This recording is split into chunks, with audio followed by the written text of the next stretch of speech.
one of the biggest challenges that I run into, whether it's at the student level, the manager level, or even the facilitator level, is overcoming the idea that online learning isn't as effective as face-to-face training. And that's a huge problem. There's this concept that if it was important, that they would have paid for a trainer. They would have brought me to a face-to-face program. Or if there's a face-to-face component, then I'll just wait for that because all the important stuff is going to come there.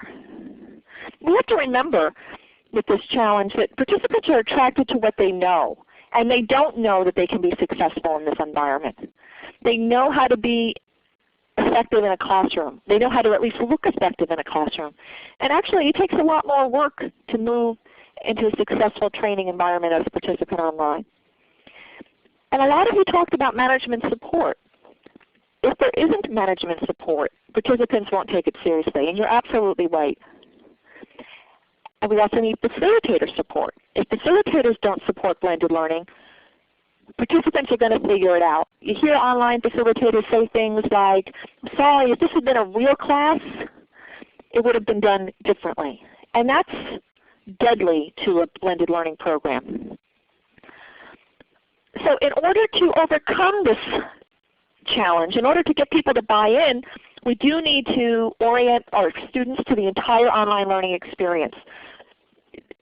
And as somebody earlier suggested, do more than just a tech check. It's more than just technology. The Learn How to Learn Online component teaches them how to behave. Is chatting okay when the facilitator is talking? What's the impact of multitasking? What if I do need to step away and come back? What do I do? So orient them to the entire experience and take the opportunity to show them things like how to download Flash or how to participate in the discussion board. Orient them to the entire blend.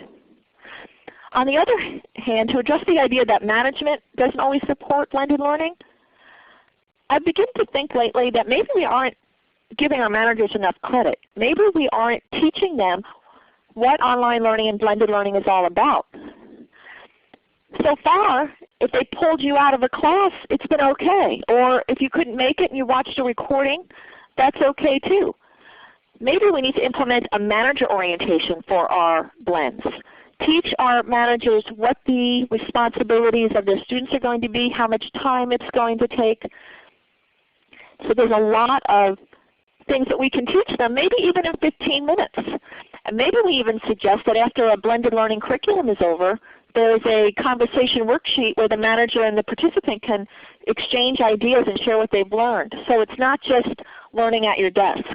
When I teach a blended learning class for ASTD, one of the questions we ask is, would you feel comfortable with your manager catching you reading a magazine at your desk? And most times people say no, that's not part of their culture.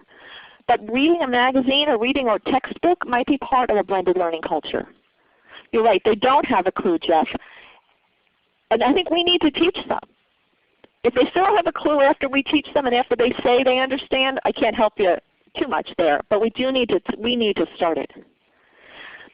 And our facilitators can be an issue as well. Think about the change that we're all going through as facilitators. It can be very difficult and there's a high risk of failure. So many of us have become facilitators because we're good at this. So why don't we start with facilitators who buy into the concept? Don't just say everybody that teaches customer service is going to be managing the blended learning classes. Start with people that volunteer. And they're usually more willing to go with the change. And with those facilitators, we can start to redefine the role of a facilitator. I'm going to take a look at, before we get into redefining the role of a facilitator, some of the comments in chat are interesting. Marilyn says participants are customers and their managers don't look at the blended learning courses. They often look at the blended learning courses as quick ways to learn something. And what's really interesting about that, Marilyn, is that sometimes it takes longer to learn in a blended format. If we look at new hire sales training, for example, in a traditional format it would be 3 days face-to-face. And on day 3, we'll teach people how to close a sale. The reality is they're not actually going to close a sale for maybe 5 months, depending on what it is they're selling, or 3 months. Wouldn't it be better to teach how to close a sale when they're actually prepping to close a sale. So we can extend that learning process. And learning becomes definitely much more of a process than an event. And learning isn't over when the classroom is over. We can blend over the course of when people actually need to implement what it is they're learning. And they can practice other skills in between.